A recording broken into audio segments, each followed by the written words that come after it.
Welcome to this episode of Trojan Poetry. This week we're on episode 73, and John is laughing for some reason. 73. 73 is where it's at. Yep. This is going to be a good one, I can tell All right. already.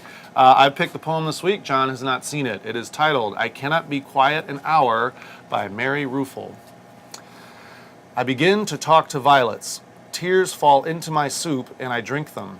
Sooner or later, everyone donates something. I carry wood, stone, and hay in my head. The eyes of the violets grow very wide. At the end of the day, I reglue the broken foot of the China shepherd who has put up with me. Next door, in the house of the clock repairer, 100 clocks tick at once. He and his wife go about their business, sleeping peacefully at night.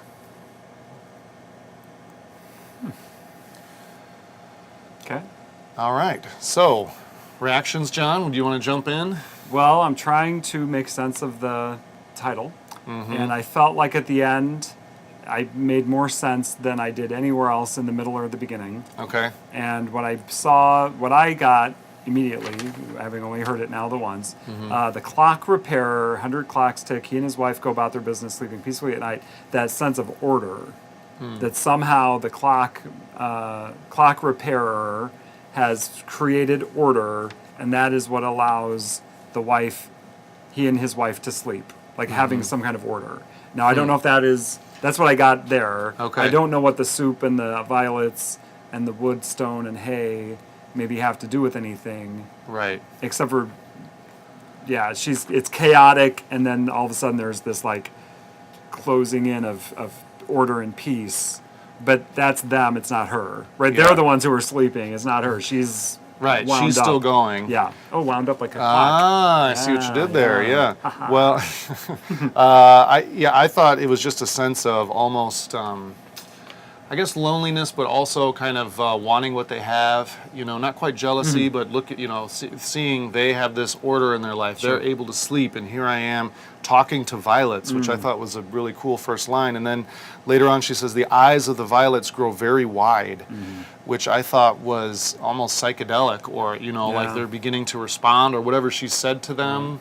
Is it that catches their they're attention. concerned? Yeah, like when they grow wide, it seems like because they're concerned. Right. Right, because she's crying. She's crying. And then her head is full of wood, stone, and hay, which doesn't seem like a good thing. No. And the violets are like, whoa, something's wrong. Well, it's like she's talking to something that's alive, Yeah. right? She wants that connection with something that's alive, and in her head, she's carrying things that are not dead but are not alive, right? Wood, stone, and hay, and they're all they're used to build something. You'd build a house with that, or a barn, or something like that. Maybe she doesn't have her own home because she's there by herself. You know? And then the regluing the broken foot, like she's trying to make order, trying to make things whole, and the only thing that puts up with her is this figure, and she's kind of repairing it or nursing it, right? Literally fixing it. And then next door, there's the wife, right? There's two people next door, but she's with the violets and the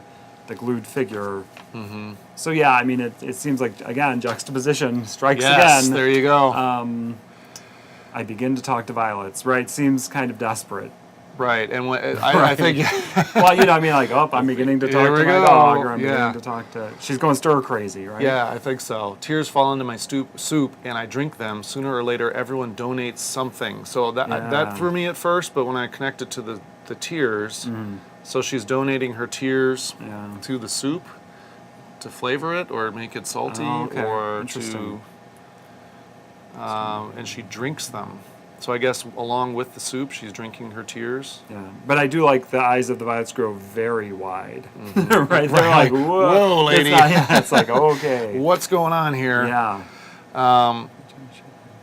I just think when you get to the end of the poem and then you look at that title again, like you said, almost the desperation, I cannot be quiet an hour, because, I don't know, she just can't stand silence, or she can't stand having to sit and think, and so she has to speak in order to try not to speak. Obviously, if she's crying, there's something on her mind that she's trying to escape from. Because quiet would be next door, sleeping peacefully at night, right? There's the quiet that she does not have. Even though, ironically, the 100 clocks are ticking. Right, and going off, and I'm assuming that's a horrible, loud sound, right? And I mean, Unless they're it's just that sleeping. idea of order somehow, right? Like these people are comfortable and are assured that, like, they don't have a broken shepherd; they have 100 working fixed clocks. Right, and time, like they have a routine. Time Yeah. is steady for them. It's normal, and she doesn't. She's up all night doing Yeah. these random acts of talking to violets Yeah. and gluing shepherds back together. Yeah. Right. Cool poem. Yeah, I thought this one was you know, when you read it and you look at the line breaks and where Yeah. the sentences go, they're very short, kind of Yeah. choppy sentences, but it works. Yeah. You know. All right, thanks for watching. Please join the conversation on YouTube. Check out our Twitter page and our website at dgnpoetry.blogspot.com.